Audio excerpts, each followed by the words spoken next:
Turkey has been on a quest to buy new fighter jets for more than a decade. It was one of the promises made by Turkish President Recep Tayyip Erdogan when he sought re-election in the last 2 terms. Erdogan has knocked on the doors of fellow NATO members for new jets, but he has also often rubbed NATO allies the wrong way, particularly over his threats to invade Greece, or by cozying up to Vladimir Putin when Turkey wanted air defense systems. Erdogan's actions have been the reason why NATO members have denied Turkey new modern jets.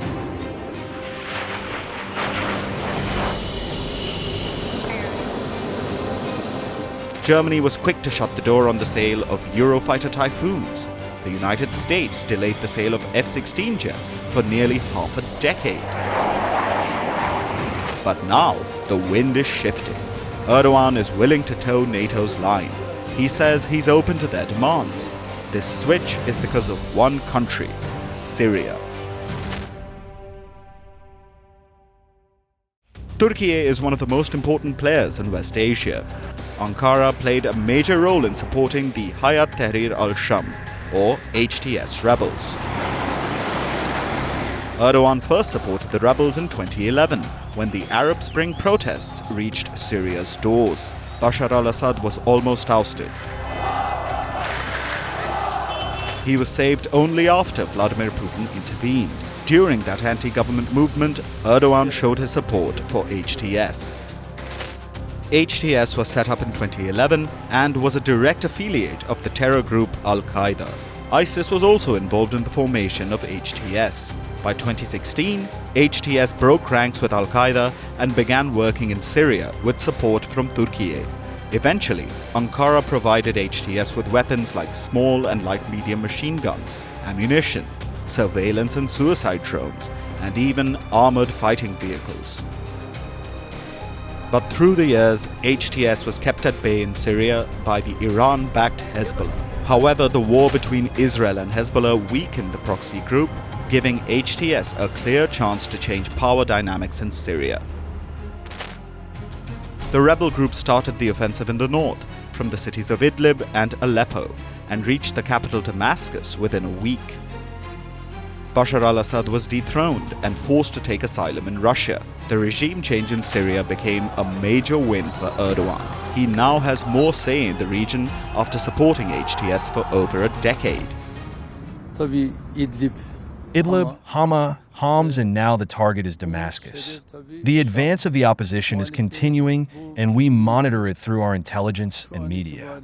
I would say we hope for this advance to continue without any issues. However, while this resistance there with terrorist organizations is continuing, we had made a call to Assad, asking for a meeting to discuss and decide the future of Syria. We did not get a positive answer regarding this from Assad. The icing on the cake is that the United States is elated with Assad's removal. After 13 years of civil war in Syria, more than half a century of brutal authoritarian rule by Bashar Assad and his father before him, rebel forces have forced Assad to resign his office and flee the country.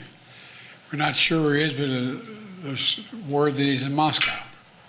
At long last, the Assad regime has fallen. And Washington isn't ignoring Ankara's efforts in toppling the Assad regime. As we all turn to the question of what comes next, the United States will work with our partners and the stakeholders in Syria to help them seize an opportunity to manage the risks.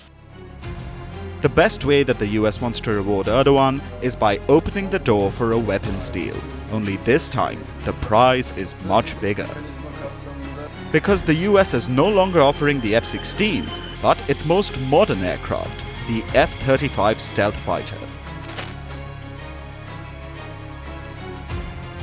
When Erdogan first went to shop for jets, he had the F-16s on his wish list. Turkey currently has over 250 F-16s. These jets have been in service since the 1990s. Ankara also flies the obsolete F-4 Phantoms, which are from the Vietnam War era. There are 6 F-36 jets in Turkey's Air Force as well. But they've been rotting in a hangar in Ankara due to the American sanctions which don't allow Turkish pilots to operate the aircraft. So the Turkish pilots rely on the good old F-16. Turkey has been operating the jet for nearly 3 decades. Buying more of the same would mean lower costs for training, logistics and operations.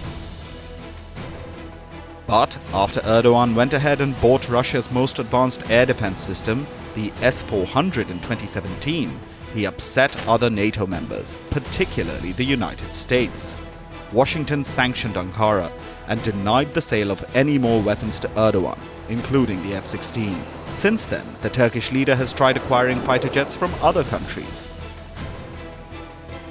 Erdogan first reached out to Germany for the Eurofighter Typhoon, and that was met with rejection. He then approached the United Kingdom for the Eurofighter. Though London is okay with the deal, Berlin has to eventually approve the sale, as the Eurofighter program requires the approval of all 4 participants, that is, the UK, Germany, Spain and Italy.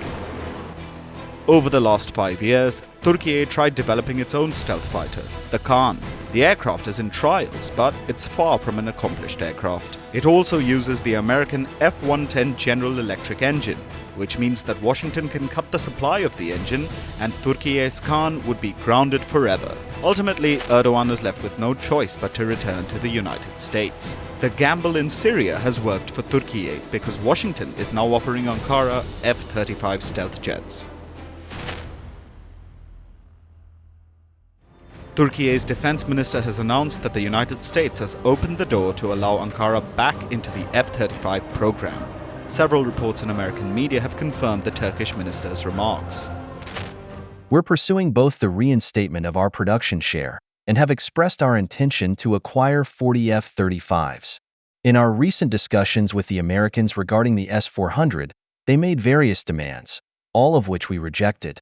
Currently, provided the systems remain under our designated control, the Americans have withdrawn their objections to the S-400s. Turkey is hoping to place an order for 40 F-35 jets. The country already has 6 of them, but it doesn't have the permission to use them. The final purchase comes down to what Turkey will decide to do with the S-400. The Russian air defense system is the most advanced in the world. It can detect the F-35 from at least 60 kilometers away. However, the American jet has the advantage, as it has long-range weapons that can be fired from over 100 kilometers away. But the S-400 would be able to read and archive the F-35's radar signal and signature. Washington is afraid that Erdogan could one day leak it to Putin, giving Russia an idea of how the F-35 looks on the radar. However, Erdogan could still bag the F-35 deal. He has already gained brownie points with the regime change in Syria. If Erdogan agrees to junk the S-400 or give NATO access to the Russian system, maybe the world's most expensive weapon could be seen flying in Turkey's colors.